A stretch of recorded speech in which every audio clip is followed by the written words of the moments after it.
section. We have all the classics like Fire 2600, 5200, 7800, Intellivision, Odyssey.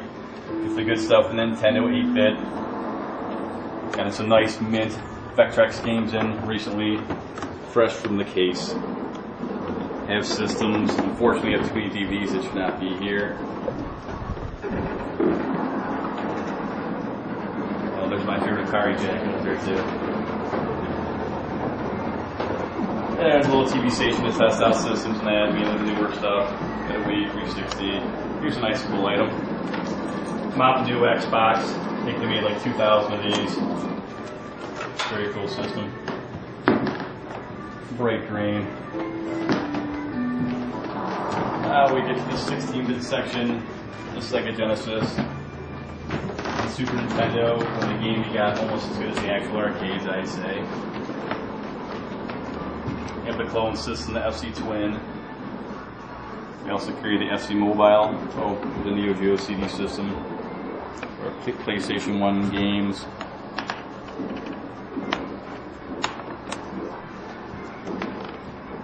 64-bit. Nintendo 64. I recently had to add a shelf because we got too many of them. They just take up a lot of room. No way to easily organize them because they're such a weird shape. A whole lot of PS2. Got a cool chainsaw up there. Blitz football. Original Xbox. Of course, you can only carry the Samsung Drive Xbox system because the other ones always died. A lot of Xbox games, maybe too much. Go to the Wii. Which also plays the GameCube games, but the GameCube games of those as well. And the newest Xbox 360 and PlayStation 3 systems. And for some reason I carry slot machines as well. And I think and the handheld counter. For the Game Boy, DS, Game Boy Advance. A lot of my rare classic collector's items I've already packed up for the video game show this weekend. That's the CCAG. But we got stuff like Turbo CD games. Here's a Radiant Silver Gun for Saturn. Very good shooter. These are all imports in here. Wang Chung ones you won't understand, but a lot of the imports are actually very American. You can play like Smash Brothers and that. There's Diddy Kong Racing. Super Famicom games. Got the Famicom games. They're all like half size regular Nintendo games. They're smart, I made them smaller. And a whole lot more stuff packed down there that'll be at the show. So, go to the show. I've been here for 15 years now, and I'd say lately the classic scene's gotten bigger, actually, so which is a good thing. I think people with the economy being bad or just going back playing their childhood games are cheaper and funner, if you ask me. It's not all about the graphics in the game. If the game is fun, it's fun. It's about play control. Achievement points mean nothing when a game isn't fun.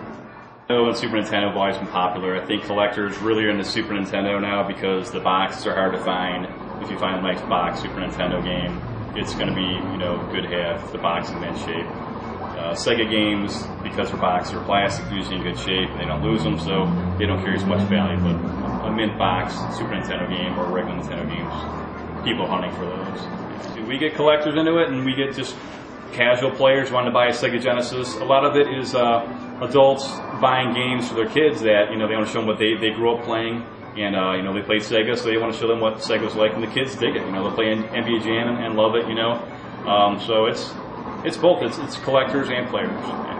I personally, as far as collecting, I like Sega Genesis the best because it's cheap and fun, easy to collect. You can get a huge collection for virtually nothing. A lot of the games are very good on it. When it first came out, I thought it blew the heck out of Super Nintendo because the processor speed is so much faster. Of course, later Super Nintendo games got to be a little more graphics and they had better sound. But yeah, I love Sega Genesis. To play, I play Xbox 360, but I'll play Nintendo 8-bit. I'll play even a game of Kool on the 2600. I'll play it all. Yeah. I actually was lucky enough to buy up all the Cheetahman 2s for the Nintendo 8-bit quite a while back. Unfortunately, I sold them before the value really increased. Nowadays, the Cheetahman 2 might get like $1,000. I think the most I ever got was 60 to 80 bucks. I remember when I first got them, I could not give them away. I had them on the wall for $19.95. Sold a few at that price. I even gave a few away to local record exchanges. Sold a few to my friends at cost. I think it was $6 each. I know recently my buddy sold his. I think he got between $600 and $800 for his. and didn't even buy me a beer. Rob, way to go. All right, Any sealed stuff or? I also had a collection I bought out probably about 12 years ago. A person out of his house had a listing, and I think it was just a plain dealer, and I bought every Nintendo game he had. I think the average price was like $3 a piece, and his collection must have been 600 different Nintendo games. So I had almost every good game you could have, like Dragon Warrior 4 sealed. That whole wall was full of them, and they were selling for $5 to $10 at the time. Weren't going for a lot. I remember wholesaling some of the buddies at flea markets. I think the most I ever got a game might have been like $30 for a 10 Tetra sealed, because back then they weren't huge. Nowadays most games are sold for $10, might be $400. So took a loss, but you live and learn. I had the games I had to turn over at the time. I needed to make the money to pay the bills, so you do what you got to do. I took an Atari 2600 Polo prototype here. I didn't even know what the game was when I took it in. It was an Atari game without a label on it. So I went and bought it. The usual price, we gave 25 cents a game. I think it was like 17, 18 cents cash for common games. I figured it's missing a label. It's garbage. I go to plug it in one day. I'm like, hey, there's like Kool on this. What is this? And this is before I actually became a collector. And I saw a list, might have been Atari Age or something, and it said UP, release prototype, whatever, and had stars by it. Left for some money. I think I sold it to my friend, not knowing how much worth it, $20 or something like that. Value ended up going for about, I think, $3,500 to get out of it. Funny story, it actually came back to me to be resold. I fronted my friend some money to start his store up. His store got robbed of my stock. He then had to pay me back for the stock he got robbed.